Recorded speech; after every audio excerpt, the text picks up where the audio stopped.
వికారాబాద్ జిల్లాలోని కోటలగూడలో కాంగ్రెస్ మద్దతుతో ఎన్నికైన నూతన సర్పంచ్ శ్వేత విజయోత్సవ ర్యాలీ నిర్వహించారు. ఈ ర్యాలీలో శాసనసభ స్పీకర్ గడ్డం ప్రసాద్ కుమార్ ముఖ్య అతిథిగా పాల్గొన్నారు. గ్రామ వీధుల గుండా సాగిన ర్యాలీ ఉత్సాహంగా కొనసాగింది. ఈ సందర్భంగా స్పీకర్ మాట్లాడారు. బీఆర్ఎస్, బీజేపీకి చెందిన సర్పంచ్లు కాంగ్రెస్ పార్టీలో చేరతామన్నా చేర్చుకునే ప్రసక్తే లేదని స్పష్టం చేశారు. కాంగ్రెస్ పార్టీ సిద్ధాంతాలు, విలువలకు కట్టుబడి పనిచేసే వారికి పార్టీలో స్థానం ఉంటుందని అన్నారు. గతంలో రాష్ట్రం అప్పుల భారంలో కూరుకుపోయిందని ఆరోపించారు.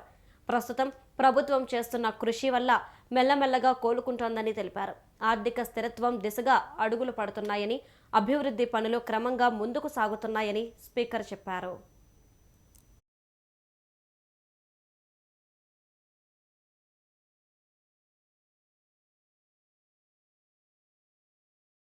మంచి మంచి సంక్షేమ కార్యక్రమాలు కానీ, అభివృద్ధి కార్యక్రమాలు కానీ, రాష్ట్రం పెద్ద ఎత్తున అప్పుల బాధలు ఉన్నా కూడా ఆ అప్పులను కూడా ఒక మిత్తులు కడుతూ ఇచ్చిన వాగ్దానాలను ఒకటి నెరవేరుస్తూ ఈ రాష్ట్ర ముఖ్యమంత్రి రేవంత్ రెడ్డి గారు ఈ రాష్ట్రాన్ని మంగళగిరి తీసుకోబోతున్న సందర్భం మీ అందరికీ తెలుసు. మళ్ళీ కొత్తగా చెప్పవలసిన అవసరం అయితే లేదు.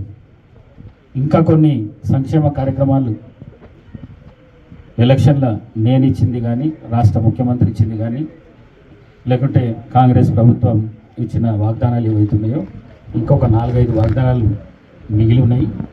అవి కూడా ఒక ఏడాది లోపట ఇంతకుముందు చేసిన ప్రభుత్వం అప్పులు ఏవైతున్నాయో ఆ అప్పులు కొంతవరకు తగ్గితే ఈ మహిళలకు ఇచ్చే 2500 కానీ, వారి కళ్యాణ లక్ష్మి తులం బంగారం ఇస్తామన్నాము, అది కూడా ఇచ్చే కార్యక్రమం కానీ, పెన్షన్లు 6 నెలల కొత్త పెన్షన్స్ ఇచ్చే కార్యక్రమం కానీ, మరి ఇట్లాంటివి ఒక 5-6 సంక్షేమ కార్యక్రమాలు ఉన్నాయి. అవి తప్పకుండా అండర్ డ్రైనేజ్ అడుగుతున్నది, తప్పకుండా అది ఇప్పుడు వచ్చే ఎన్ఆర్జీఎస్లో పెట్టేద్దామన్నది. అవి అభివృద్ధి కార్యక్రమాలు ఏమన్నా